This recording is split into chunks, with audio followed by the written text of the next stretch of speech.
IUI and IVF consultation కోసం సంప్రదించండి 29.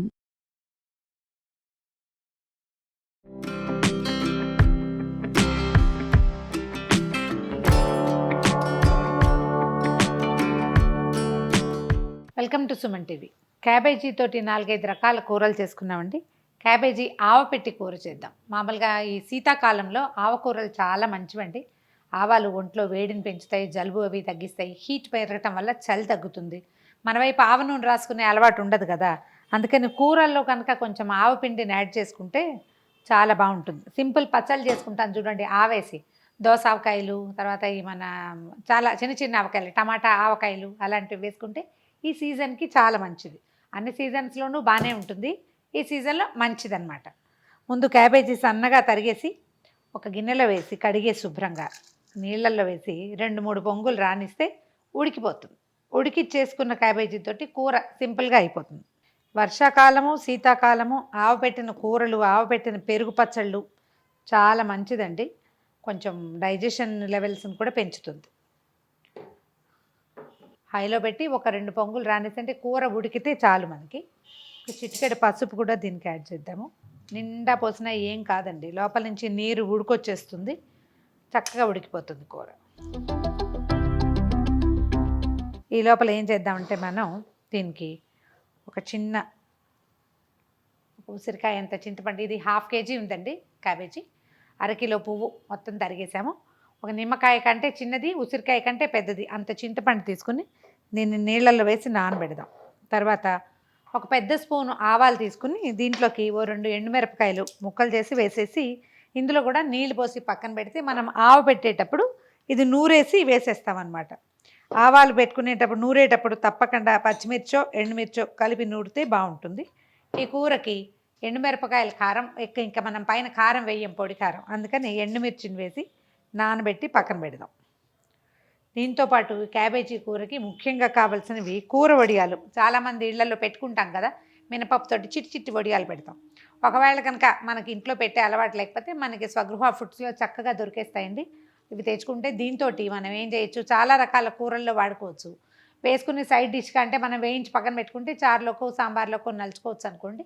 దీంతో పులుసు కూర చేసే విధానం కూడా ఉంది, నెక్స్ట్ టైం అది చూపిస్తాను. కూర వడియాలు ఉంటే వీటిని దగ్గర పెట్టుకోండి. ఇది ఉడికాక వీటి సంగతి చూద్దాం. క్యాబేజీ ఉడికిపోయిందండి, పసుపు వేసాం కదా, అంత చక్కగా ఈవెన్గా పసుపు అయింది. దీన్ని వడబోసేయండి. వార్చి పక్కన పెట్టేసుకుంటే సరిపోతుంది. క్యాబేజీ ఉడకపెట్టిన నీళ్లు పారబోయాలా అనుకోకండి, పారబోయక్కర్లేదండి.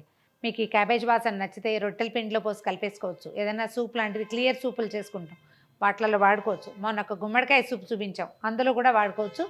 వేస్ట్ చేయకుండా, అంటే అందులో ఎన్నో కొన్ని న్యూట్రియంట్స్ దిగుతాయి కాబట్టి. దీనికి ఏం చేద్దామంటే ఒక చిన్న మందపాటి గిన్నె పెట్టుకుందాము. 2 మూకుళ్ళు పెట్టకుండా ఒకే మూకుడులో చేసుకుందాం. సరిపడా నూనె వేసుకోవటము. దీనికి నెయ్యి ఎక్కర్లేదండి, ఈ కూరలకి నూనె. ఇప్పుడు ఇంత కూరకి ఇది 1/2 kg ఉంది కదా, ఒక గుప్పెడు వడియాలు,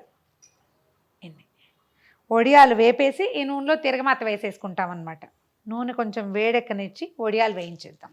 నూనె వేడెక్కిందండి, వడియాలు వేస్తున్నాను, వేయిద్దాము.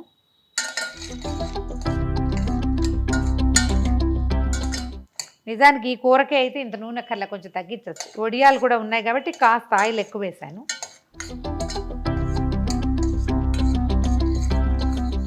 వడియాలు వేగిపోయాయండి. కొంచెం మెంతి గింజలు ఒక 4, ఎక్కువ అక్కర్లేదు. మెంతి గింజలు వేగుతూ ఉండగానే కొద్దిగా శనగపప్పు, ఒక చిన్న స్పూన్ అనుకోండి, అలాగే మినపప్పు, ఆవాలు.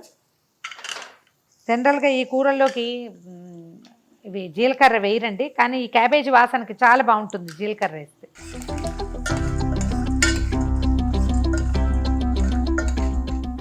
పోపు కొంచెం వేగనిచ్చి 2 ఎండుమిర్చి కూడా వేసేద్దాము.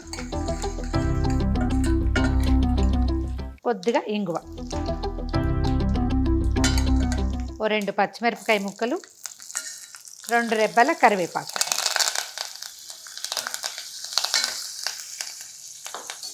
ఆల్రెడీ కూరలో పసుపు వేసాను కాబట్టి ఇంకా పసుపు వేయట్లేదండి. ఈ క్యాబేజీని వేసేద్దాం. ఒకసారి కూర పైకి కిందకి కలిపేద్దాము. ఇప్పుడు ఇందాక చింతపండు నానబెట్టి పెట్టాం కదా, ఆ చింతపులుసు చిక్కగా రసం తీసి పెట్టాను, పోసేసి సరిపడా ఉప్పు వేసేసి ఒక 10 నిమిషాల పాటు దీన్ని చింతపులుసులో ఈ క్యాబేజీని మగ్గనిస్తే కూరకి బాగా పులుపు పడుతుంది, బాగుంటుంది. మూత పెట్టేద్దాము. మన కూర ఎలా ఉందో చూద్దామండి. దగ్గరకు వచ్చేసింది. సాధ్యమైనంత సిమ్లో ఉడకనివ్వండి. పులుసు పట్టి కూర చాలా బాగుంటుంది. ఈ మన వడియాలకు కూడా పులుసు పట్టుకుంటుంది, పుల్లబడతాయి అన్నమాట కొంచెం. స్టవ్ ఆపేద్దాం. స్టవ్ ఆఫ్ చేసేసి ఇప్పుడు ఏం చేద్దాం, మనం ఈ ఆవాలు ఎండుమిర్చి నానబెట్టాం కదా, దీన్ని ఒక చిన్న బ్లెండర్లోనో గ్రైండర్లోనో మిక్సీ జార్లోనో లేకపోతే మీకు రోలు సెల్బట్టాలు ఏమంటారు దాన్ని, సన్నికల్లు లాంటిది అలవాటు ఉంటే దాని మీదైనా ఒకసారి వేసి చక్కగా మెత్తగా నూరేద్దాము. నా దగ్గర ఈ అవకాశం ఉంది కాబట్టి నేను ఇందులో వేస్తున్నాను. కొద్దిగా నీళ్ళు పోయచ్చు. మంచి గుమగుమలాడిపోతుందండి, ఆవ బ్రహ్మాండమైన వాసన వస్తుంది. ఈ రుబ్బిన దాంట్లో ఒక స్పూన్ పచ్చి నూనె వేయండి. చెంచా కూడా అక్కర్లా, 1/2 స్పూన్ చాలు. ఆవని పొయ్యి మీద ఉండగా అంటే కూర ఉడుకుతూ ఉండగా వేస్తే చేదెక్కుతుందండి, అందుకని స్టవ్ ఆపేసేయాలి. దీన్ని స్టవ్ మించి దింపేయాలి. ఈ నూరు పెట్టుకున్న ఆవాల ముద్దని కూరలో వేసేద్దాం.